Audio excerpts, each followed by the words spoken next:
মই আপোনালোকক অনুৰোধ জনাইছিলোঁ আপোনালোকৰ বিষয়ববীয়াসকলক আপোনালোকৰ নেতৃত্বক আপোনালোকক অনুৰোধ জনাওক আপোনালোকে হেঁচা প্ৰয়োগ কৰক যাতে এই সংগ্ৰামখনত সকলোৱে অৱতীৰ্ণ হয় অধিক তীব্ৰতৰ কৰাৰ বাবে আমি আগবাঢ়িছোঁ আমি কি কৰিম যে অহা 1 ফেব্ৰুৱাৰী 2025 তাৰিখে আমি কলা দিৱস পালন কৰিম সেদিনা যদি ইলেকশ্যন কমিশনৰ কোড অফ কণ্ডাক্টটো থাকে তথাপিও আমি প্ৰতিবাদ সাব্যস্ত কৰিম প্ৰথম কথা সেদিনা আমি প্ৰত্যেকে কলা বেজ পৰিধান কৰিম দ্বিতীয় কথা যাৰ সামৰ্থ্য হয় সেই সামৰ্থ্য অনুযায়ী নিজৰ নিজৰ কাৰ্যালয়ত যদি সেদিনা ইলেকশ্যন নাথাকে নিজৰ নিজৰ কাৰ্যালয়ৰ সন্মুখত 1 ঘণ্টা হলে অৱস্থান গ্ৰহণ কৰিব তাৰ উপৰিও ফেসবুক টুইটাৰ সোশ্যাল মিডিয়া যিমান বিলাক আছে আপোনালোকৰ ডিপি বিলাকত ব্ল্যাক বেকগ্ৰাউণ্ডত হোৱাইট আখৰেৰে UPS লিখিব এটো এটা সোশ্যাল মিডিয়া এটা ডাঙৰ মানে আমাৰ সোৰ্স আন্দোলনৰ কাৰণে আমি সকলোকে স্পষ্টভাৱে জানো মই হেদিনা আশা কৰিম যে অসমত বসবাস কৰি থকা 8 লাখ কৰ্মচাৰী শিক্ষক সকলৰ অধিকাংশই এই ক্ষেত্ৰত অংশগ্ৰহণ কৰিব এই কেন্দ্ৰীয় চৰকাৰৰ কৰ্মচাৰী হওক ৰাজ্য চৰকাৰৰ কৰ্মচাৰী হওক দ্বিতীয় কথা আমি অহা বিধানসভাৰ সন্মুখত মানে কি বাজেট বিধানসভাৰ বাজেট অধিৱেশন চলিব আৰু তাৰে এটা নিৰ্দিষ্ট দিনত আমি গুৱাহাটীত বিশাল ধৰ্ণা কাৰ্যসূচী আমি কৰিম আৰু এই ধৰ্ণা কাৰ্যসূচীত আপোনালোকৰ প্ৰত্যেকে যাতে সকলোৱে আগ্ৰহ কৰি এই কাৰ্যসূচীত যাতে অংশগ্ৰহণ আৰু সফল কৰে তৃতীয় কথা অহা মে মাহৰ 1 তাৰিখে আমি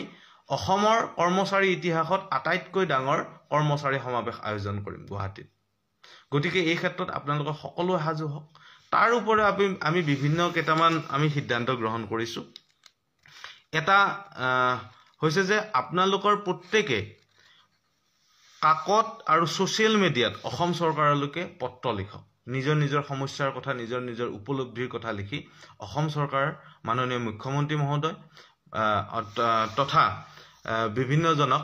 অসম চৰকাৰক আপোনালোকে অনুৰোধ পত্ৰ প্ৰেৰণ কৰক আৰু কাকতৰ যোগেদি প্ৰচাৰ কৰক সোশ্যাল মিডিয়াতে প্ৰচাৰ কৰক যিসকলে লিখে সাধাৰণতে লিখে আমাৰ বিভিন্ন কাকতে পত্ৰ লিখে সোশ্যাল মিডিয়াত ভালকৈ লিখে তেওঁলোকক অনুৰোধ জনাইছো যে NPS OPS UPS ৰ ওপৰত ধাৰাবাহিকভাৱে আপোনাৰ নিজৰ নিজৰ লিখনি প্ৰকাশ কৰক প্ৰত্যেকটা অঞ্চলতে আমি হিদিনাখনে এটা ডাঙৰ মানে কাৰ্যসূচী এটা আৰম্ভ কৰাৰ কাৰণে সিদ্ধান্ত গ্ৰহণ কৰিছো প্ৰত্যেকে মত দিছে যে প্ৰত্যেক কাৰ্যালয়তে পুনৰ আলোচনা চক্ৰ হওক এৱাৰনেছ কেম্পেইন চলক আৰু বিশেষকৈ সকলো সংস্থা সংঘৰ বেছিভাগ শীৰ্ষ পদবীত থকা ব্যক্তিসকল গুৱাহাটীত থাকে মই অনুৰোধ জনাইছো গুৱাহাটীৰ প্ৰত্যেকটো কাৰ্যালয়তে যাতে এই বিষয়ত আলোচনা চক্ৰ হয় আপোনালোকে আমাক খবৰ দিব কোনবা নহয় কোনবা যাব গুৱাহাটীৰ বাহিৰতো আমাক জিলা সমিতিসমূহক অনুৰোধ জনাইছো তেওঁলোকে সংগঠিত কৰক আৰু যদি হে জিলা সমিতিসমূহে আপোনালোকক পুৱাও নাই এতিয়ালৈকে তেওঁলোকৰ যোগাযোগতো নাই তেতিয়া হলেও আপোনালোকে নিজাববীয়াকৈ হলেও আপোনালোকৰ কাৰ্যালয়ত তেনেকুৱা আলোচনা বিলোচনা বা কৰ্মশালা ইত্যাদি পাতক তাৰ মাজেদি আমাৰ NPS UPS আৰু OPS ৰ বিষয়ত মানুহৰ মাজত আৰু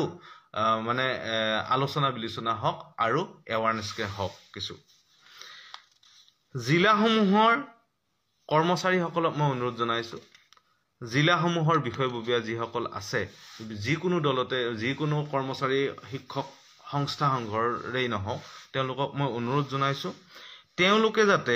জিলাৰ কৰ্মচাৰীসকলক সংগঠিত কৰাৰ বাবে সদৌ অসম চৰকাৰী NPS কৰ্মচাৰী সংস্থাৰ জিলা সমিতিসমূহৰ লগত যোগাযোগ কৰক আঞ্চলিক সমিতিসমূহৰ লগত যোগাযোগ কৰক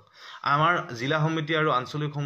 সমিতিসমূহে যোৱা কিছুদিনত যথেষ্ট কষ্ট কৰি আছে যোৱা কিছুদিন নহয় 2018 ৰ পৰা যথেষ্ট কষ্ট কৰি আছে নিজৰ শক্তি নিজৰ সামৰ্থ্য নিজৰ ধন সকলো খৰচ কৰি তেওঁলোকে কাম কৰি আছে NPS ৰ বিষয়ত ৰাইজৰ মনত অসমৰ কৰ্মচাৰীসকলৰ মনত সকলো ধৰণৰ প্ৰশ্নৰ যাতে কি কয় এটা এৱাৰনেছ কেম্পেইন